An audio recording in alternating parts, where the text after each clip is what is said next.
ini yang tidak dicintai, yang adalah anak sulung. Tetapi ia harus mengakui anak yang sulung, anak dari istri yang tidak dicintai itu, dengan memberikan kepadanya 2 bagian dari segala kepunyaannya, sebab dialah kegagahannya yang pertama-tama, dialah yang mempunyai hak kesulungan. Nah, jadi ini bahkan bagaimana tata cara membagi warisan untuk orang-orang yang poligami itu diatur di dalam kitab Anda, Pak. Jadi saya tidak menemukan, Bang, ya. Saya itu baca Bible itu ya dari Kejadian sampai Wahyu itu insya Allah sudah khatam gitu ya. Saya tidak menemukan ada ayat dilarang poligami. Berarti Sama sekali abang nggak lebih ada. sering baca Alkitab ya bang ya? Iyalah, Bang. Oh gitu ya. Saya itu terjun di dunia dialog ini udah 17 tahun, Bang. Dari 2009 saya. Ya. Tapi abang lebih sering baca Alkitab apa Al-Quran ini? Kedua-duanya lah, Bang. Oh, dua-duanya ya. Dua-duanya lah. Abang lebih hatam soalnya kan dari saya kan. Cuman gini bang, memang kadang di Alkitab ini ada Apa ini noise? tambahan Noise, putus-putus ya. noise. Cek. Halo bang, Iya, halo. nih baterai saya udah tinggal ini. Kadang gini bang, kadang di Alkitab itu ada beberapa bahasa-bahasa yang memakai perumpamaan bang, seperti itu bang. Karena jujur yang menuliskan Alkitab itu manusia bang, tapi manusia yang mengalami langsung kejadian pada saat bersama dengan Yesus, seperti itu. Saya tahu, Bang. Tahu ujuk-ujuk ada tuh kan gitu. Iya, saya tahu dalam Bible itu ada bahasa-bahasa perumpamaan. Itu juga yang dikatakan Yesus di dalam Yohanes 16 ayat 25. Semuanya ini aku katakan kepadamu dalam bahasa perumpamaan. Tetapi ada saatnya nanti aku akan berbicara terus terang kepadamu, memberitakan tentang Bapa. Itu saya nggak ada baca-baca Bible kayak gitu, Bang. Udah di luar kepala semua itu. Nah, jadi celakanya kawan-kawan Kristen itu kadang yang kias itu diartikan secara harafiah, yang harafiah diartikan secara kias. Ini kesalahannya di sini. Contoh nih, ya. Yesus berkata Allah itu roh. Itu langsung dipahami oleh mereka bahwa Tuhan itu ya wujudnya roh. Padahal ada juga ayat yang mengatakan bahwa Tuhan itu adalah api yang membakar. Apakah orang Kristen akan memahami ini ayat ini secara harafiah sebagaimana dia memahami Allah itu roh? Tidak. Ketika dikatakan Allah itu gunung batuku, Allah itu api yang membakar, ini dikiaskan. Padahal diksinya sama. Allah itu roh, Allah itu api yang membakar, Allah itu gunung batuku. Ini kan diksinya sama ini. Kenapa kok terjadi standar ganda yang ini diharafiahkan, yang ini dikiaskan? Padahal semuanya itu adalah kias. Apa maksudnya sih Allah itu roh? Apakah wujudnya roh? Bukan. Kalau wujudnya roh berarti Tuhan kayak ciptaannya. Padahal di dalam Yesaya 45 ayat 5 dikatakan, hendak dengan siapa engkau akan membandingkan aku? Hendak menyamakan aku sehingga kami sama. Tuhan tidak mau disamakan dengan ciptaannya, toh. Nah, apa sih maksudnya Yesus berkata bahwa Tuhan itu roh? Maksudnya Tuhan itu goib, Tuhan itu tidak nampak. Nah, sesuai yang tertulis di dalam Yohanes 5 ayat 37, Dia yang mengutus aku, rupanya tidak pernah kamu lihat, suaranya tidak pernah kamu dengar. Itu maksudnya Tuhan itu roh. Tapi oleh orang Kristen dipahami, ya Tuhan itu wujudnya roh. Kayak Casper dong nanti. Tapi cocok sih abang nanti kalau diskusi sama Edis nanti bang. Edis itu mainan saya dari 2012, Bang. Nah, itu Kau tanya sama Edis, kau kenal segi kristologi enggak gitu? Kalau itu saya Dia terima. itu di tahun 2012 ya, dia berjanji menginjili saya setiap malam selama 40 hari. Setiap malam 2 jam. Kalau dia tidak bisa memasukkan saya ke Kristen, dia akan mualaf. Cuma 3 harinya dia sanggup bertahan lawan saya. Setelah itu entah alasan apa-apa. Padahal berjanji selama 40 malam. Selama setiap malamnya 2 jam. Dulu itu ada paket Simpati apa ya?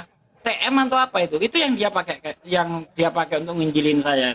3 hari. Itu mainan saya, Edis, Bang. Ya. Bentar bang, ini baterai saya tinggal 1. Oh iya Bang, nggak apa-apa Bang, nggak apa-apa. Kanora, fallback kali kak. Oke, Jack. Siapa tahu kan Iya. bisa komunikasi. Oke, udah aku Kakak follow. tinggal di mana? Di Medan kah?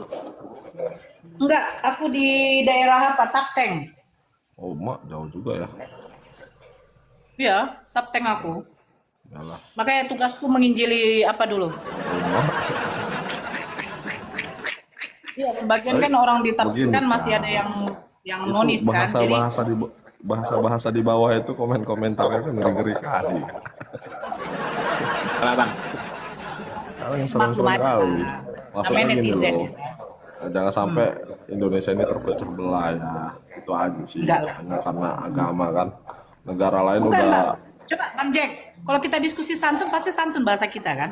Benar nggak? ya, betul. Tadi tengok yang naik kayak apa itu? Kau lihat tadi yang naik seperti apa itu? Yang naik-naik sebelum Bang Jack tuh. Oh, lebih Ya. parah lagi. Dia itu ketika belum debat dia Bang, dia itu Protestan Bang. Tapi setelah debat jadi prosetan dia. Ya. Ketika dia belum debat, dia Kristen Protestan. Setelah debat jadi prosetan. Yang ada hujat-hujatan terus. Tetaplah kau bawa itu Protestan. Jangan jadi prosetan. Kalau aku orangnya baik, ayo kita baik-baik. Kalau kau ngelunjak, oh ya aku injek-injek kau, enggak peduli aku. Saya punya data. Ya, mau kau kalau menghujat, kau yang ada cuma sakit hati, kawan. Kau mau nangkap saya nggak bisa. Data ada. Saya tidak pernah ngomong asal-asalan. Semua yang saya sampaikan pakai data. Jadi kamu mau ngapain? Ngelaporin saya nggak bisa. Hati sakit. Nah, makanya jangan menghujat deh. Kita dialog baik-baik seperti yang dicontohkan Bang Jack tadi itu. Enak kok kalau kita bisa kayak Bang Jack itu, enak. Nggak perlu kita hujat-hujatan.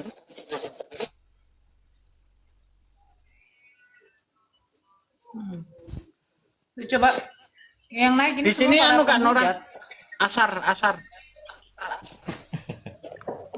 Ya kita sapa dulu ini Pak De, kalau apa kita turun aja juga.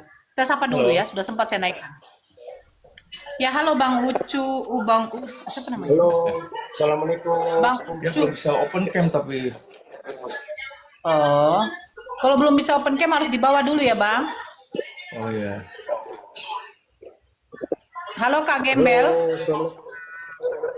Assalamualaikum. Waalaikumsalam Bang. Islam Bang. Kristen. Waduh. Bang, aku kalau abang nggak pakai baju, jadi teringat aku sama cica-cica di dinding yang nempel. Soalnya ada yang nempel di dinding bang, tapi nggak berbaju juga bang. Iya. Kenapa? Untungnya cica di dindingnya itu bang nggak disembah bang. Soalnya belum pernah saya ketemu memang cica di dinding rambutnya gondrong belum pernah.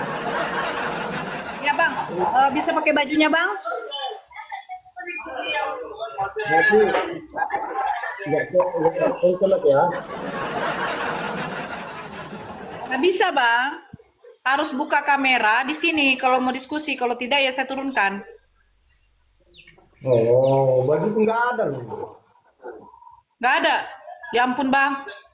Pak Dede mengikuti. Kalau ada yang meminta bajumu, jual jubahmu. Itu jubahmu, berarti dia nggak ada baju. Kirim lalu ke aku biar silaturahmi kita ini. Apa bang? Kirim lalu 100 biar silaturahmi kita. Aku bilang. Ih, miskin kali kau bang. Kalah sama pendetamu bang. Pendeta aku nggak ada pendeta aku. Kenapa nggak ada pendetamu? Ya aku muji kok. Kok nggak ada pendetamu? Miskin kali kau bang. Iya. Yang miskin cukup Tuhan saja lah bang. Yesus tidak punya hepeng lagi. Seharusnya gitu lah bang. Masa kau pun tak punya hepeng kau? Parah kau itu. Kan ada kan nyanyian gitu Kak Nora. Yesus tidak punya hepeng lagi. Kan gitu ada kan? Biar dia perjalanan. Lalalala. Yesus tidak punya kaki lagi. Nah kayak gitu ada tuh nyanyian tuh. Yesus tidak punya baju lagi.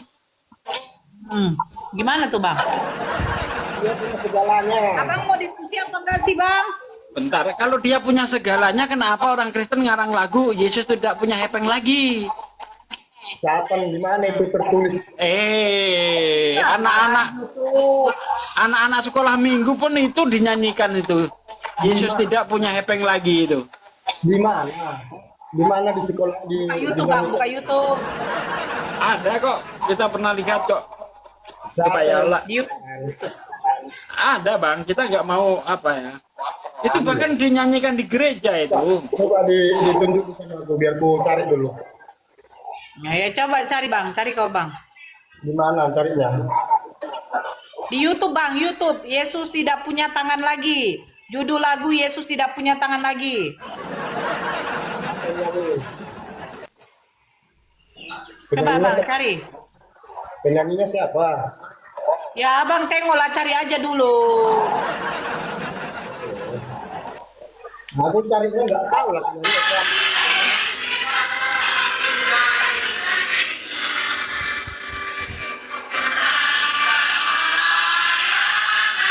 Nah itu dia tuh.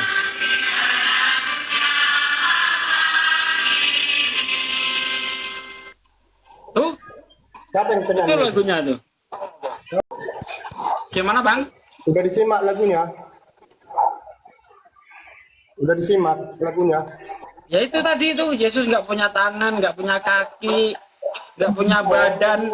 Kuyang dong. Yesus nggak punya tangan, nggak punya kaki, yang ada kepala. Kuyang.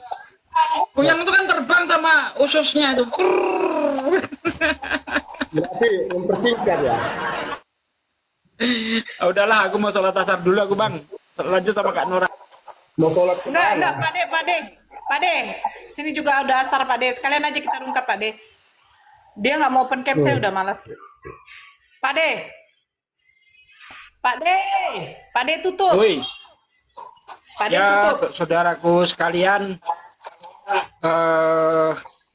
terima kasih saya ucapkan kepada saudaraku sekalian yang sudah turut andil dalam program pembangunan Sekolah Apologet Islam Indonesia, seberapapun itu, ya,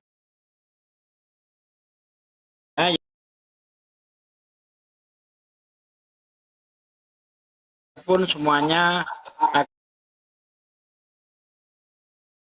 akan saya serahkan untuk pembangunan.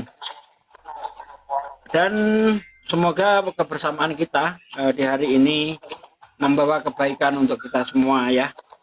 Kalau ada baiknya, mari Amin. kita jadikan pelajaran, mari kita jadikan ilmu, dan kalau ada jeleknya dibuang jauh-jauh. Karena memang kita tidak terlepas dari namanya khilaf ya, dan lupa itu enggak dapat terhindarkan gitu. Karena hanya Allah saja yang maha sempurna. Itu saja saudaraku sekalian, terima kasih. Saya tutup dengan kifaratul majlis. Subhanaka Allahumma wa bihamdika asyhadu alla ilaha illa anta astaghfiruka wa atubu ilaik. Wassalamualaikum warahmatullahi wabarakatuh. Waalaikumsalam.